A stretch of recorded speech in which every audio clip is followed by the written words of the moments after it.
Today we're going to start chapter 15, Manifest Destiny. Manifest Destiny and the Growing Nation. This is an exciting chapter where once America has won the revolution, once America has fought the War of 1812 and popped England in the nose one more time, and once we get established and we're booking it, we are a full-fledged nation. We've had George Washington, we've had John Adams, we've had Thomas Jefferson, Madison Monroe, John Quincy Adams, we then have Andrew Jackson, and people are excited. They're getting their farms, they're living the American dream, the Jeffersonian dream, the Jacksonian dream, and we're moving west. And we get filled with a spirit. We get filled with a fever, with an enthusiasm that says, you know what? This land is ours. Somehow, some way, shape, or form, unlike any other nation in the world, we feel that God has blessed us, has somehow given us a destiny, and it's manifested in us by God that we have the right, the duty, the God-given duty to take over this land and move west. That all this land here is, once again, the Jeffersonian dream, the Jacksonian dream. That is, that all Americans should have farms, and that our kids can have farms, and our kids' kids can have farms, and our kids' kids' can have life, liberty, and happiness. Happiness being a farm as we move west. And anything standing in the way is sitting on land that belongs to us. Anything living on the land over here, stopping us from moving west, is stopping the will of God. Woo! So this is going to lead to some exciting, some good, some not so good, some trying times as we acquire this land moving west. We're going to find out just in the introduction that we're going to acquire this land through treaties. We're going to acquire some of this land through war. We're going to acquire some of this land through just outright settlement and squatting. And within about 50 some years, by 1848, we will have gone from here to here to here. From sea, finish the sentence, to shining sea. Okay, what we're going to do today is read the introduction to chapter 15. It's a wonderful story. It lays forth what we're going to cover and so forth. Please look at the picture. Once again, analyze this picture. It's on the screen here. It's of the spirit of Manifest Destiny.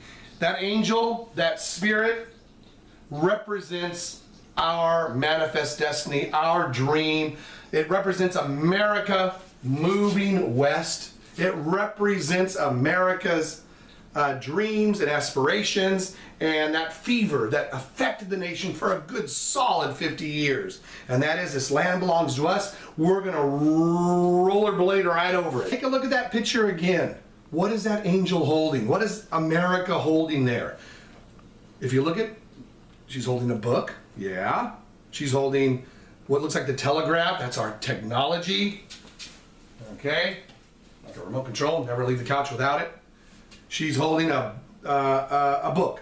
It could be our knowledge. It could be our Bible. It could be just who we are as a people. Look at all the people moving west. You got settlers. Look at that group with their shovels. Those are probably the gold miners, the 49ers. You got farmers. You have technology. You have the locomotive. Look what will move west. Our superior way of life. Quotes around superior. But Manifest Destiny is that spirit that we are somebody. We are a great nation. We are superior. And it swept the nation, and we're going to take it over. Look at that picture again. Who's running? Who's fleeing us? The wild animals. Once again, anything standing in the way. The wild animals. Look who else. Who else is running there? The Native Americans. And it goes without saying, they will have the most to lose. There are literally over 500 tribes of Americans living here across this land when Columbus lands. And each step of the way, through disease mostly, through warfare, through displacement, the Native Americans will literally evaporate, eviscerate, be obliterated. It's going to be one of the sad, bloody chapters in our history, but they will be moved. And it's something we're not proud of, but it was just part of our history, and we have to come to grips with it and deal with it. So look at what else there: wild animals, the land, we will conquer it all. Okay, what we're going to do today is read through the introduction. I have 9 questions for you to answer. If you look at those questions, some of them are just answer the question. Some of them are fill in the blank. Some of them are complete the sentence. So as you read through here, don't hesitate to pause, hit the pause button, and answer these questions as we read through the introduction. But please check this introduction out. It's wonderful. Here we go. I'm going to read it. A century and a half ago, the words manifest destiny inspired vast hopes and dreams among Americans. If you grab your book, you can read along too, please. They led to a war with Mexico, and they changed the map of the United States.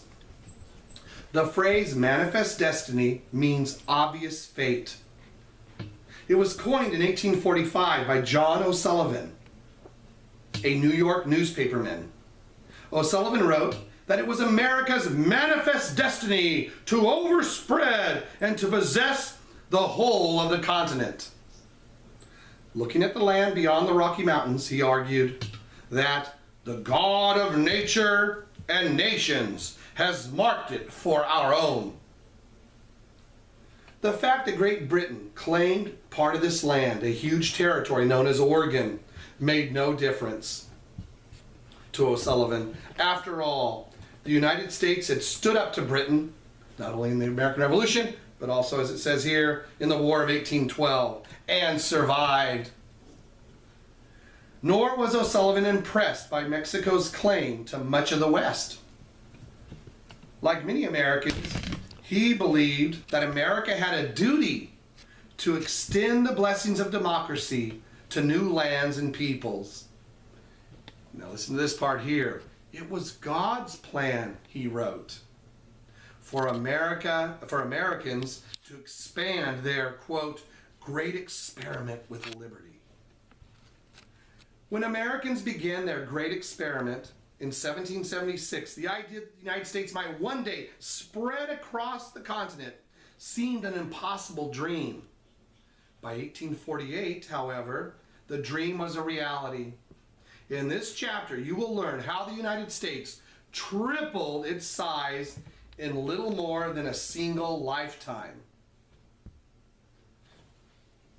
Put the camera up here for a second. So, we will move. We will buy this area from France. We will take over Florida. We'll pay them later for it. We'll go to war with Mexico and get this whole vast territory here, the northern frontier of Mexico, through an act of war. Ended up signing the Treaty of Guadalupe Hidalgo. We will move into and settle into Texas. Texas will become part of Mexico. Texas will become its own nation, and then we will annex Texas.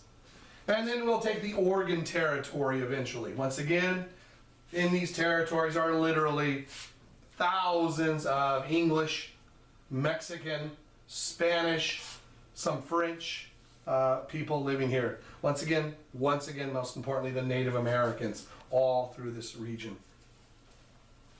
Okay, let's get back to the reading. The second to the last paragraph. As America grew, it became far more diverse.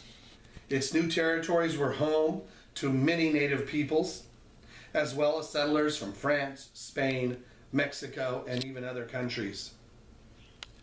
America's growth would have a major impact on the people who already lived in the West. And now the last paragraph. Follow along here. Several questions here I want you to think about. Manifest destiny took many forms. America grew through treaties, through settlement, and through war. As you read this chapter, think about the way each new territory was acquired.